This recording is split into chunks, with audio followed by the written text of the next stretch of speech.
It's time for another episode of I Am Northwest Arkansas, the podcast covering the intersection of business, culture, entrepreneurship, and life in general here in the Ozarks. Whether you are considering a move to this area or trying to learn more about the place you call home, we've got something special for you. Here's our host, Randy Wilburn.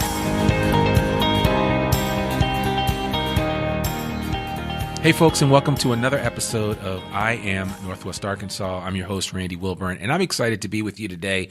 As you guys know, most of you that listen to this podcast know that I will corral people and beg them and plead with them. And no, I'm actually kidding. I don't do all that, but I do stay on top of folks that I think would be great additions to this podcast.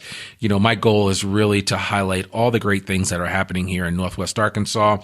And from time to time, I'll look out, and whether I'm on Instagram or Facebook or any other place, and I'll see what some people are doing in the community, and it always strikes me as interesting to find out, well, what's that person's story? Why are they doing what they're doing? And this gentleman that's sitting in front of me, Nate Walls, is a really good guy, and I got a chance to follow him online on Instagram, and we kind of connected that way. And I just really observed, and actually, as I do observe a lot of people that are on Instagram here in Northwest Arkansas, just to kind of see what they're about, what they're doing. And every time I looked up, this guy was posting a picture of some amazing barbecue or some greens dish that he was making or some event that he was helping out folks at. And, you know, I noticed that he has done work with Seven Hills. He's done work with a number of organizations in and around Northwest Arkansas. And I said, you know, I need to find out more about him. I love barbecue, although I think I've mentioned before on this podcast, I don't eat red meat or pork. So it's kind of weird that somebody like me would love barbecue, but there's barbecue chicken and there's barbecue turkey and barbecue salmon. So I love those things, and they work for me. And so for those of you that just leaves more pork and more beef for those that love pork and beef, right? So that's right. That's the whole idea. But without further ado, Nate, I appreciate you meeting me on a Friday afternoon to sit down and talk a little bit about Secondhand Smoke, which I think is, first of all, it's a cool name, and you're doing some really great things. But why don't you just quickly tell the audience, our listening audience here in Northwest Arkansas, tell them a little bit about who Nate Walls is. Yeah, so I'm originally from St. Louis. Spent a little time in the Delta of Southern Arkansas, and I came up here to actually go to school. Okay. And it didn't work. I just I got to ripping and running and went down a rabbit hole. Just got into drugs and alcohol and that kind of thing. So it just started getting a little hairy on me. Right. But I've met a lot of good people in this area, and the barbecue thing is just like an afterthought for me, because I love people, I love this community, and people like you, man. It's awesome. It's surreal, really. That's what's happening right now. Yeah. So, yeah. So, but I know you mentioned to me earlier when we were talking before we started recording. You mentioned that you got your skill set, honestly, and I guess all of us. Somebody has had a big mama or somebody else that they sat under, and they taught them a lot about how to maneuver in the kitchen. But, you picked up a lot of that, and that helped to formulate your sensibility and your style of food, right? And so talk just a little bit about your inspiration for how you cook today, because I mean, it wasn't like you just woke up one day and all of a sudden you were on the grill and going to town. I mean, this was a long time coming. Yeah. Share a little bit of that background. My mom used to own what they call a juke joint. Okay. And it was music, and back then it was the you put your money in, and it played music. It turned the deals around. But I spent a lot of time on her hip, just following around and learning about things that we just talked about, the oxtails, the green, black-eyed peas, that kind of thing. Stuff that's not healthy, but it's really good for the soul. You know what I mean? Right. I mean, right. so the Southern comfort food that we like to talk about. that's right. Yeah. And she also did a lot for the community, the church, and she was fire and brimstone. Right. You know, right. and she gave a lot in the community, cooked. Let's go to Flora's house, you know. It was, and she could bake too, so I didn't get that one. But, you didn't get the baking piece. I mean, she did it in the community, and so I just kind of grandfathered into it. Okay. You know what I mean? Yeah. Okay. Yeah. No, So that's awesome. And then, so now you also told me you had spent some time working at Penguin Ed's and a few other places. So was working in a kitchen something that you've enjoyed for a long period of time? Or I've worked in a lot of places around here. Okay. You know, Greasy Spoons. I did a lot of work in Bentonville. At the Decision Point and stuff, it was always helping people there. Mm-hmm. I worked at the VA cooking. You know, I was helping people there. Right. So it was just, it was all around me. I just didn't get it yet. It wasn't time. You know what I mean? Right. So I don't know, man. I just and even starting this, it just kind of fell in my lap. You know, how did it fall in your lap? I mean, what happened? Somebody must have called you up one day and said, "Nate, I need you to make some stuff for me." No, it wasn't that fancy. It wasn't. No, I mean, I was going over to people's house, you know, and they were all getting tore up. And, you know, I was the only sober one. You know, at that time I'd stopped drinking and stuff. Right. And so I just started cooking for everybody. Okay. You know, and then they started paying me. You know, and then I'd go to people's house and they would entertain and I would just cook. You know, and so I just started doing that. Then it turned to catering. You know. And one thing led to another. Yeah, one thing you still offer that as a service. Yeah, now, I do. Right? Yeah. So how often do people take you up on that to come to their home and barbecue for them? Probably a couple of times every couple of months. Okay. You know, okay. You know, but it's kind of throwback. It's nostalgic when they do it. Right. You know, right. Yeah, so, do you find that it's easier for you just to have somebody order up some stuff from you and you can prepare it in your own confines instead of having to go to where they are and do it? Yeah, it's a lot easier for me. Yep. Because I just work better by myself. Right. And it ain't like people think, oh, you're trying to keep secrets. It's a little bit of that, but it ain't all of that. You know what I mean? Right. It's just, you know, I just like to do it at home. I can just focus better.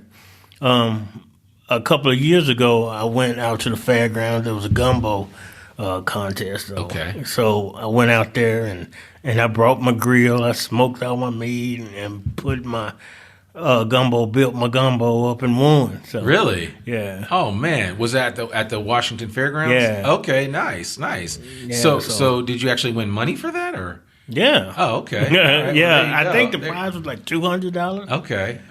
Yeah, so that was wild. Man, so did that kind of pushed you over the edge where you were like, you know what, if I can do this, right, I can probably do this on a regular basis. Right. And my friend Marty from is it New Orleans? She helped me a lot. Marty from Cafe Rue Orleans. Right. And she's helped me a lot. Okay. A lot. And, you know, just told me how to adjust to things. And now I do vegetable orders and that kind of smoked vegetables and stuff like that. So I've adjusted to what's going on in Fayetteville. Okay. You know, so, That's well, and so so Chef Marty. I mean, are there any other chefs that have interacted with you since you started this? No, not really. Not really. Okay. Yeah. Well, it only takes one person, right? That's all it takes. That's all it takes. So, I guess the thing that really stood out to me, and again, I'll put your Instagram information on our show notes. But the thing that really stood out to me were the stories that you were telling about the people that you've been able to interact with through your food. Yes. Right. There's something about food that has a unifying effect. It does. It really does. And I don't care where you're from or who you are or the type of food that you eat. There's something that with Secondhand Smoke, with some of the programs that you've been a part of, I would love for you just to kind of talk about how that has impacted you and, how it's moving you in a whole new direction, because you've kind of blown up overnight and all of a sudden it's like, man, before you know it, there may be a Secondhand Smoke barbecue spot to go to, but even before then, you are feeding the hearts and minds of a lot of people here in Northwest Arkansas and making a difference in their lives. And for anyone that wants even a remote idea about the impact that you've had, all they have to do is just watch some of the videos on your Instagram, which is really why I connected with you, because I was like, man, I want to learn more about this guy. I want to find out what's, why are you cooking all this chicken? What is the deal here? And I get it. But I'm just curious to know what has really moved you in this area to say, you know what, I'm going all in on this, and I'm going to share something that I love with as many people that are willing to receive it. So what I'm doing is filling in the gaps. Okay. I mean, there's a lot of people from Fayetteville or Bentonville or Rogers that have things. Don't forget Springdale. Yeah, Springdale. Yeah. Springdale. Right. So, Lowell. Yeah. I'm being funny because I always I don't want, because I know I got people that live in Springdale that listen to this podcast. What's up? I want to make sure we give equal time. And again, whenever I tell people about Northwest Arkansas, it's like Bentonville and Fayetteville are the two slices of bread. And the meat and the lettuce and tomato and onions are Rogers and Springdale. But you can't have one without the other. No, I actually have something coming up for Thanksgiving for Springdale. Do you really? Yeah, because I don't know why they got an animal shelter, but they don't have a homeless shelter. Really? So that's really wild to me. So we're going to go up them and just kind of make some plates and just kind of hand them out and talk to some people to see how they got from A to Z and that kind of thing. How are you connecting with different people in the different communities to be able to help people like that, especially the homeless folks? I know you've been at Seven Hills and you've done some work with them, but how did you connect with Seven Hills even? I used to go up there.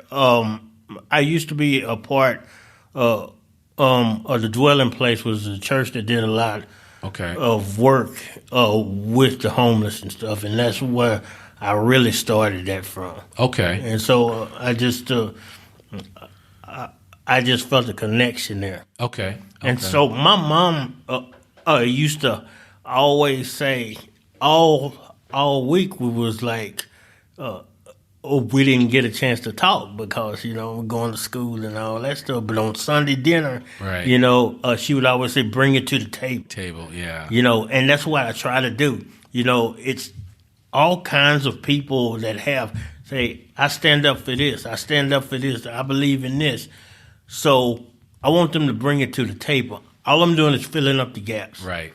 And people talk when they eat. Yeah. It's just the way it is. Yeah. Absolutely. I love that. So talk about, what are you finding out that people need the most, especially when it comes to the food, not just from a commercial standpoint. So I know you're offering your services. People are paying you to come out and provide food for their organizations, for their businesses. But I want to talk about specifically about some of these more mission-based organizations that are really trying to help those that maybe can't help themselves or are looking for ways to make life a little easier, especially as we move into the holiday period, because we are in middle of November when we're recording this. So, okay, usually when like places like Seven Hills or Salvation Army, they ask me to come out and make some food, that kind of thing. It's usually they're giving something else. Okay, coats, shoes, socks, a lot of it's a group, of female displaced people, and they need feminine products and stuff like that. It's usually something else going on. Okay. But the food just makes people feel comfortable and not as embarrassed. Everybody's got pride. Yeah, absolutely. And not feel as embarrassed to come out and get that. You know what I mean? Well, and I've been involved with some soup kitchens, and I can remember when I lived in San Francisco, Glide Memorial Church in San Francisco was really big on feeding the homeless there, because there's a real bad homeless problem in San Francisco. And I can remember that people would come out for food. Like it was like, you know what, we're going to do this. And as a matter of fact, there'd be fights that would erupt online if you cut somebody trying to get the food that was available. And so, I mean, there's something about that really makes sense. And, I'd love for you to just kind of tell the audience, some of the food that you provide on a regular basis. What are the normal requests that you get? Can you come and make a bunch of chicken, or what is it, a little bit of everything, or do you have like a go-to set of items that you like to provide to organizations? I mean, typically ribs, pulled pork, and chicken. I mean, that's like the staple. Right. Right. And then I do sides. Some are, basic, and some things, I just, I dust off the cookbook or whatever, and, try to really take people home and put them in a good place in their mind. Right. Because when you taste food, it reminds you of a good time. Yeah. A time when it wasn't so complicated, and you didn't struggle as much. Right. So and it sounds like, I mean, with the holiday season coming up, I would imagine you've got a lot of programs and a lot of cooking to do in the next month and a half. Is that the case? Yeah. Or? Okay. Next week I got an event with the Alps, and what they do is they take care of kids that's got thrown out or of the regular school and just having a hard time. A lot of times they have family issues and that kind of thing. So we're gonna go and feed them, but fellowship with them too. Okay. Just see where their heads at, like they're just regular kids. I was up there earlier today. Oh, nice. Now, what organization is this again? It's Alps. Alps. Okay. Yeah. All right. So Micah Dennis is over there, and she's done an amazing job with those kids. Okay. And, I've even got one that's helping me. If I do a community-based cooking, and he'll come up there and help me serve, and he was like resistant at first, and then it's like, it made me feel good. I said, "It does, dude." Yeah, it does. Yeah, absolutely. So you're actually serving this person in more than one way, not just giving them food, but giving them an opportunity to serve others, which I think is powerful. Right. I'd love to do more of that with the teams. So, tell me a little bit about the business, Secondhand Smoke. There's a lot of barbecue spots in Northwest Arkansas. I mean, you've got Lucky Luke's, you've got Penguin Ed's where you used to work. You've got two Penguin Ed's, one on the Curve and the Penguin Ed's on Mission. You've got, obviously, Wright's Barbecue, which a lot of people are really excited about in Johnson. And we've actually had Jordan Wright on the podcast. Cool dude. Yeah, he's a good dude. He's a very good guy. Then you've got what's the rib place right up there on College Avenue with the white building? I'm drawing a blank right now. I know what you're talking about. The little rib house there? Yes, the rib house there. Yeah, there's a rib house there. And they're famous. I mean, they've been around for a long time. So I've never been there. Yeah, I've just as long as I've lived here. I've had the barbecue chicken there, and it's kind of like a smoked chicken. It's actually really good. And why am I drawing a blank on this company? And again, they have been there. Herman's. Herman's, thank you. Yeah. Thank you, Herman's. I apologize, Herman. But no, they know their way around some food as well. And you go up there on any Friday or Saturday night, and Herman's is just right before you get to Rolling Hills on College Avenue. It's a white building. If you're going north on College, it's on the left. If you're coming south on College from Rolling Hills, it's on the right-hand side. But Herman's is a real old school establishment here in Northwest Arkansas. They've been around for a long time. So yeah. And so, but barbecue is intensely personal in the area that you go to, right? And so you grew up in St. Louis. You know, you have anybody tell it, everybody's got their own barbecue. I just recently came from North Carolina, and they swear by their barbecue, but their sauce is a lot different than what you find in Kansas City. And Kansas City sauce is a lot different than what you find down in Texas with the briskets, and it's a lot different than what you find in Memphis. And so what do you ascribe to when it comes to barbecue and barbecue sauce? How do you what makes sense to you when it comes to this whole idea of these regional areas having their own barbecue? If I was to say that I like one barbecue style, it'd probably be Texas style. I just like the boldness. Right. You know, it's strong, it's bold, it's simple. I like simple. Okay. Because it doesn't mean that it's not a lot of flavor profiles. It's kind of complicated to do simple because people are always trying to get fancy with stuff. Right. And it's And to me, I mean, with Secondhand Smoke, you know that I made it for you. Right. It's not like you came in and you just got whatever they were serving out. Right. You know what I'm saying? Right. It's like I made it for you. If you said you want black beans or brown beans, or I actually made it for you. For you, yeah. Yeah. I got you. Yeah. So if people want to order your food just on the general, like they say, oh, you know what? I'm listening to this podcast. Randy and Nate are making me hungry. I want some barbecue. How can I get some barbecue from you? I mean, do I go to your website and order? What's the easiest way? Do I have to show up at one of the events where you're serving food, or how does that work? So I do a lot of vending as well, but I've got a website. It's www.secondhandsmokenwa.com. We'll put that on the show notes for sure. All right, so or you can email me at secondhandsmoke@gmail.com. Secondhandsmokenwa@gmail.com. Okay. As well. I mean, a lot of people do that. So, yeah.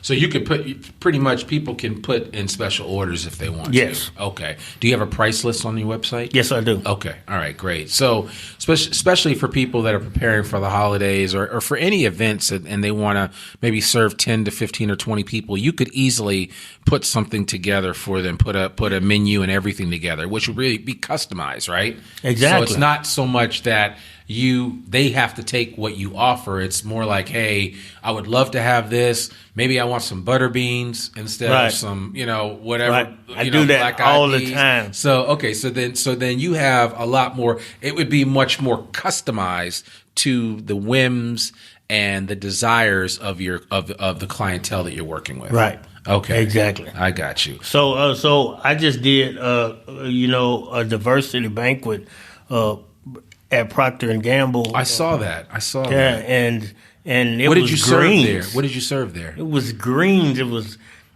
ribs. It was fall off the bone rib. And, there's a long thing about fall off the bone, but anyway, it was ribs, brisket, and chicken, and I want to say they had wings as well. Okay. So it was mild because everybody can't take that kind of heat. Yeah. But it was greens. It was brown beans, cornbread, So it was. I like that. Yeah. Now, Yeah. do you make your own barbecue sauce? I do, but I don't sell it commercially. Okay, I got you.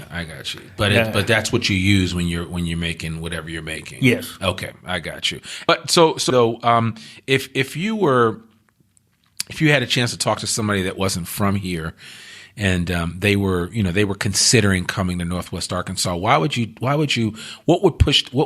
your mind would you tell them to push them over the edge to have them really consider coming here? Why Northwest Arkansas? Northwest Arkansas is full of diversity. It's full of, it's full of forward-minded people. It's good food, like you say, but it's just an atmosphere. I mean, it's an atmosphere to succeed. If you got something and you want to do something with that, and this is an excellent place for it. Yeah. Excellent, because it's not, a lot of places that say this is where these people are, this is what these. It's not like that, especially in Fayetteville. Right. It's so spread out. Yeah. It's just, I like that. Yeah. So that diversity is important to you. Yeah. No, I think you're right. Like I said, I've been here 5 years, and that's the one thing that I will say about it. And I tell people all the time, I'm saying, don't knock it till you've tried it. Right. Come here, take a look, see what Northwest Arkansas is all about, take it all in. I'm telling you, we will leave the light on for you and let you have a good time. So it needs to say that at the sign when you first come in. Right. It needs to say a different kind of place. Yeah, absolutely. That's true. That's a good idea. Maybe I have to work that out. So Northwest Arkansas, a different kind of place. So, well, man, Nate, I really appreciate you, in short order coming down here to come on the podcast and spend some time with me. Man, it's been a pleasure, man. Yeah, absolutely, man. And I look forward to sharing in your exploits in the future. And if I can ever help out, and I'm sure, like when you do events with nonprofits, or say you're helping with Seven Hills, do you ever put a call out for people to help you out with that in terms of whether financial support or whether if somebody just wants to come out and help you serve? How would people connect with you that way? Just your email as well? Yeah. So what I'm starting is a nonprofit. Okay. And it's called Hand to Mouth. Okay. And what I can take donations and a monetary, but I can take donations just food. Right. And then I can flip it into community and serve plates. Right. Right. Good plates, not just some porridge they done pour it out there. Right. You know what I'm saying? Something that you would want to serve. Because everybody wants to eat a good meal. Absolutely. Yeah. So you can use that same info. Okay. Well, we'll make sure everybody gets that, and certainly as you develop and as you expand in that with the hand to mouth program, and as you get your nonprofit set up, you have to let me know, and I'll be sure to share it with my audience and let folks know that, hey, Nate's available. If you want to do an in-kind donation, or if you want to help him out with something, you can do it through hand to mouth. So we will certainly share that with our audience as you continue to grow and expand Secondhand Smoke. How does that sound? Hey, man, you're a blessing. You know that, right? Well, listen, I like I said, I appreciate you, and I was moved by some of the videos that I watched on Instagram, and I'll share your Instagram page out there on our website so that people can check it out for themselves.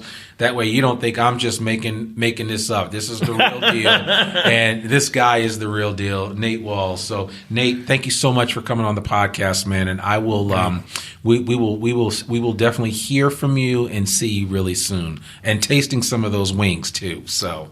Yes, sir. Y'all get fired up now. Absolutely. Thank you so much. Right. Well, folks, there you have it. Another episode of I Am Northwest Arkansas. It was so great to have Nate on the podcast. As I said, I'm always moved to connect with people that are doing things in the community that are making a difference. And this guy is really making a difference. So I hope you like that episode. I hope you check out Nate's website. I hope you check out his Instagram. Start following him. See what he's all about. He is making a difference in this community. And if there's any way that you can help him, I would appreciate that too. That's all I have for you today. another episode of I Am Northwest Arkansas. Please share this episode with a friend. If you are really impressed by what we're doing here at Northwest Arkansas, reach out to us. You can always leave us a comment on our website. All episodes can be downloaded at iamnorthwestarkansas.com. And again, as you know, we come out every Monday at 12 noon. So we will see you right back here, same time next week. That's all for now. You have an amazing day. Peace. We hope you enjoyed this episode of I Am Northwest Arkansas. Check us out each and every week, available anywhere that great podcasts can be found. For show notes or more information on becoming a guest, visit iamnorthwestarkansas.com. We'll see you next week on I Am Northwest Arkansas.